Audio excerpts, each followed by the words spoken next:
Okay, so finally there's been a Scream Factory tag going around, and I got tagged in one. So I'm just going to go ahead and read through the questions. I'm going to go ahead and tag one other person once I'm finished with all this stuff, and hope you guys enjoyed the video. So give me some positive feedback in the comments, give me some thumbs up, let me know you care. Just kidding. But that'd be great though. I mean, you know, whatever. Anyways, so if you're a fan of Scream Factory, you know they put out some of the coolest like horror titles, some of the coolest artwork. Their association with Shout Factory, and both those companies, man, they kill it with movies. They do the coolest movies. Everything that they've done has been awesome so far that I know of, anyway. Everything that I've seen and I've enjoyed personally, from Scream Factory and from Shout Factory, and so. Yeah, I just wanted to go ahead and participate in this tag, and so let's go ahead and read off these questions one by one. What is your first Scream Factory movie? The first one that I picked up was Manhunter. I actually got this from Hastings before it went out of business.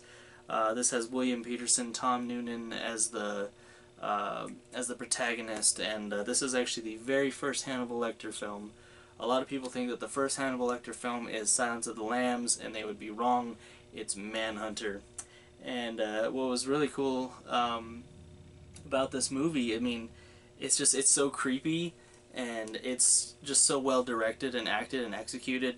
This is a perfect movie, and the artwork really stuck out to me. So I picked this one up before it went out of print, before it went out, you know, before Hastings went out of business. Loved the heck out of this movie, and they actually remade this movie with Red Dragon. That has Anthony, what is his name, Anthony Hopkins or whatever, the original Hannibal Lecter, and Edward Norton is his name, from Fight Club and American History X.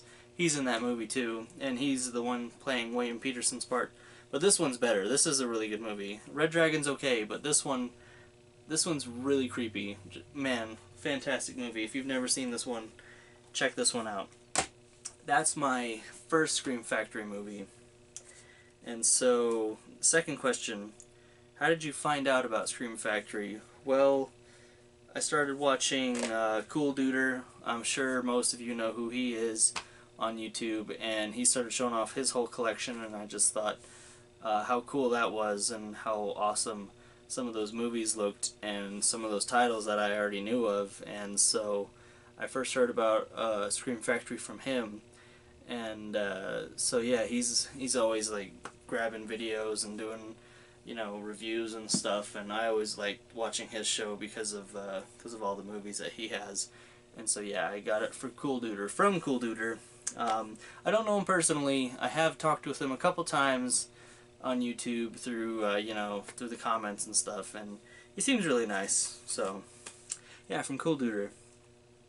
What is your favorite Scream Factory artwork? That is an easy one. I have two. The first one I think would be Invasion of the Body Snatchers with Jeff Goldblum, and I forget this guy's name. Was it Don Sutherland? And Leonard Nimoy is in this. This is the remake from the black and white film. This has like a David Cronenberg type feel to it. It's really kind of a gory movie in some areas, but it's a lot of fun. It's pretty creepy, very sci-fi, really good movie, but definitely love the artwork. And what's really cool with Scream Factory is that it has like reversible artwork, so if you wanted to, you could have like the original cover too. But yeah, I have the slip cover, so I could, you know, I could put like this inside out and just use that, and then look at the slip cover too, which is pretty neat. I think that's awesome. Same thing with Manhunter. I like all my Scream Factory movies have the reversible artwork. That's a really cool deal. Kudos to Scream Factory for that. Way to go. Love it. And then probably the second one that I think is just amazing would be the Prince of Darkness artwork. That looks so cool. Donald Pleasance right there, and you know, Alice Cooper. This is a really cool John Carpenter flick. But the same goes for this one. It has the reversible artwork as well. So if you wanted to, you could have the original cover. I already have that cover on VHS and on Laserdisc, so I'm just going to go ahead and leave it like that because I think that's pretty neat, pretty awesome artwork in of itself. I don't know who did it, but good job. Good job, whoever put that out there. And so, what is your favorite blind buy? Probably be The Blob. I never seen The Blob, the remake Blob, not the one with Steve McQueen. I've seen that one several times, but I never saw the remake because I've never been a huge fan of remakes. But I was told time and time again, you gotta watch that one because of how awesome it is. Again, it's like a David Cronenberger burger. Okay, I'm gonna have to edit that out. It's like a David Cronenberg type movie where, you know, like the Blob comes into town and just starts devouring people and like it's so creepy and gory. It kind of trumps the original just a little bit, but still the original is still awesome in and of itself, and for the time that it came out, and the cinematography for that movie is awesome, and so is Steve McQueen. But the remake, that was a pretty good blind buy. I wasn't expecting too much, but I was blown away when I watched it. It is a fantastic horror movie, very well done, very good movie. Had a mind, you could reason with it. If it had a face, you could look it in the eye. If it had a body, you could shoot it.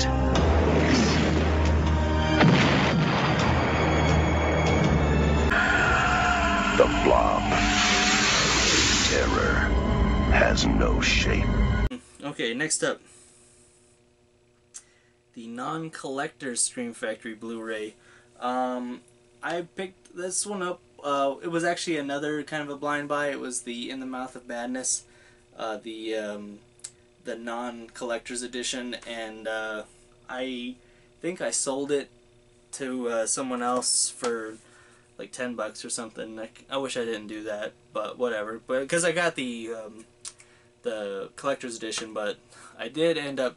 The first one I got was the original In the Mouth of Madness, which was put out by Shout Factory, and that was a really cool movie. It's a John Carpenter flick with Dr. Alan Grant from Jurassic Park. Sam Neill, I think his name is, just getting stuck in a book, and very interesting movie, very interesting storyline. Just loved that movie. Very highly underrated Carpenter movie, by the way.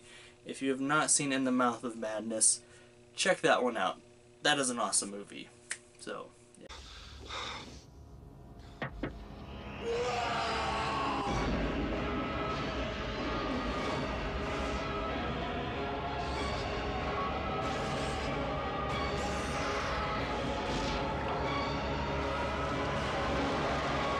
I know this book will drive people crazy. Let's hope so. The movie comes out next month.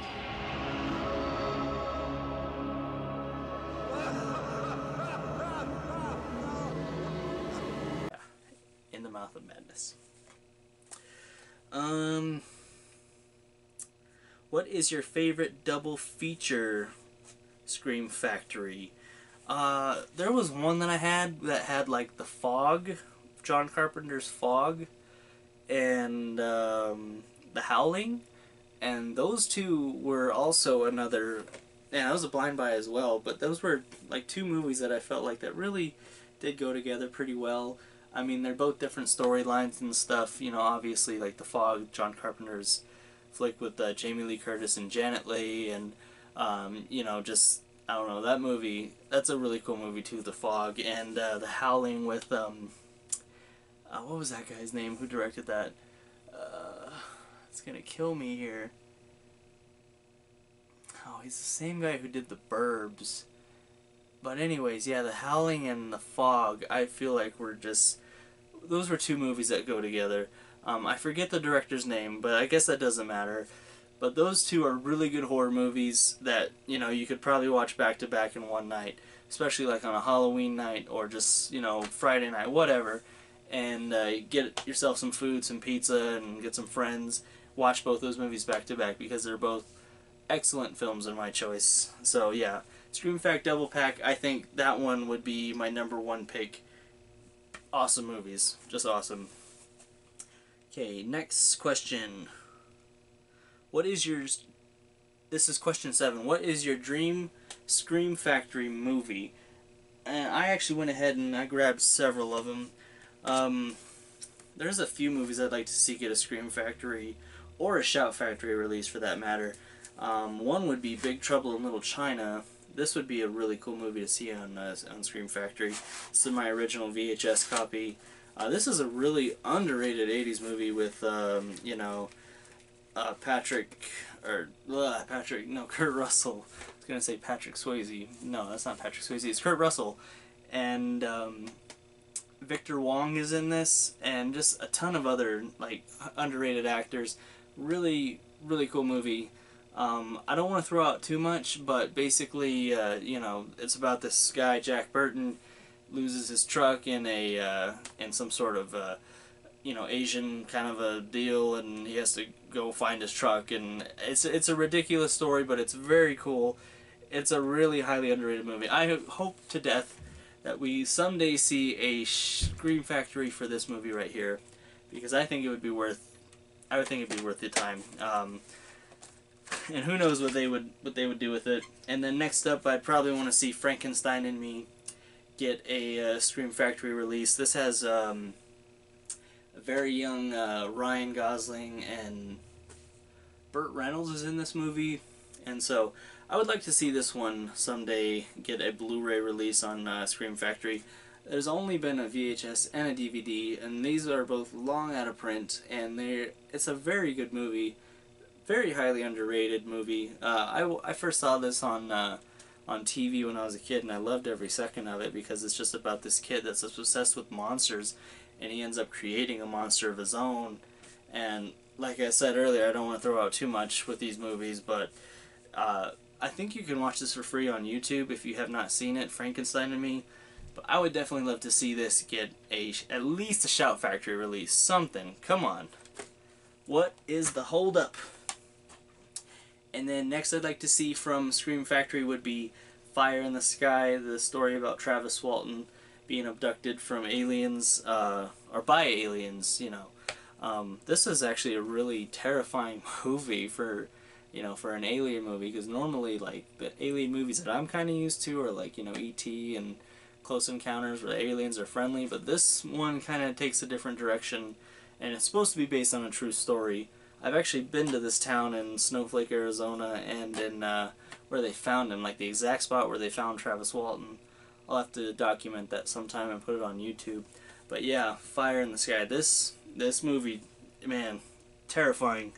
It needs a Scream Factory release, something. Because I think this DVD is out of print. You know, of course, the VHS is out of print, obviously. It's been out of print for years. But never gotten a Blu-ray release, nothing. So that would be a dream of mine to see that happen someday. Okay, biggest surprise announcement. The biggest surprise to me, I mean, it was I think it was last year when they released these steelbooks of like Escape from New York and Prince of Darkness, and what was the other one? Was it They Live or something? I don't remember. Or was it Scanners? No, it wasn't Scanners. No, it was Flatliners. Flatliners. I don't know if that was Scream Factory or not, but I remember when those steelbooks came out. This was the one that I went and picked up, was Escape from New York. This one I did not see coming. I did not know this was going to get a steelbook, and it did, and that's awesome. That is some really cool artwork right there, with with the Statue of Liberty and the Duke, and so it has always been another one of my favorite Carpenter films, is Escape from New York. It's just a really awesome movie. This blew me away when it came out. Loved it, and I haven't gotten the other steelbooks because I've been just flat broke. So the only one I was able to get was Escape from New York. But worth every penny. What franchise would you like to see made? I know that there's going to be like some obvious ones, like Nightmare on Elm Street, Friday the 13th, which I know is probably never going to happen because, you know, those are under movie rights to different, you know, studios and companies and stuff. I'm just going to go ahead and, like, it's not necessarily a franchise, but I would like to see, like, you know, maybe the Alfred Hitchcock collection, get like a Shout Factory release, like with Psycho and North by Northwest, Saboteur and Vertigo, stuff like that, like a packet of those movies, done by Shout Factory or Scream Factory, whatever. I think that would be pretty neat. Or maybe even the TV series Eerie, Indiana. There's only been like one DVD release, out of print, no special features, nothing. But yeah, I think that one would be pretty cool to see get a Shout Factory release at least, or something like that. Or maybe the Poltergeist series. That would be pretty cool. I've always been a huge fan of the Poltergeist series, and to see that one get a Scream Factory release like as a bundle. I don't think they can do the first one because that one's owned from another movie. I know they've done like the second and the third one, I think, but to see a set of that would be pretty cool. So yeah, Hitchcock, Poltergeist, and Eerie, Indiana. Those three I'd like to see, get some sort of package deal. We'll see. Who knows? Who knows what the future holds? And what is your favorite Scream Factory movie? The Thing. The Thing with, what's his name? With Kurt Russell and John Carpenter directing. That's a pretty cool movie. That was actually another whim that I just went on. Like, there was a lot of movies that came out from Scream Factory that I didn't even know existed until I got, picked them up. And, but yeah, that one so far is my favorite one that they've put out. It's just a creepy movie, isolation out in the middle of just, the Arctic and stuff. And there was actually an X-Files episode that redid The Thing, but with worms. It was called Ice. It's the exact same thing. I guarantee you that they were trying to do like a Thing type esque to that movie. But yeah, I would say that my favorite is definitely The Thing. That movie is just insanely good and highly underrated. I know it has a cult following, but when it first came out, I know it just kind of bombed and didn't really nothing happened to it till now, and I think until like it also got its tape release and stuff. So yeah, guys, that's the tag. Okay, so the video cut out at the last minute. I don't know what happened, but okay, so we're just gonna end it there. And for the next nominee, I'm going to go ahead and tag David from Blucher's Collectors and Videos. I know he's got some Scream Factory stuff, so David, you're up, buddy. Let's see what you got, okay? And then keep passing this tag around, so keep it going. So just real quick, just want to give a huge shout out to Friday the 14th for tagging me in the comments and subbing to the channel. Thank you so much, man. I really do appreciate it, and hopefully in the future we can do some more tags, horror tags together and whatnot. That'd be awesome. And guys, if you have not seen Friday the 14th's channel, I'm going to leave a link in the description below for him so you can go check him out. He always does awesome hauls and movie reviews and such. And so definitely go check him out. He's really cool. And so yeah, thanks again, man. Anyways, hope you guys enjoyed the video. Give me a like and pass this thing around. Let's get this Scream Factory tag. Let's keep it going because this is awesome. So, okay. Talk to you guys later on. Peace.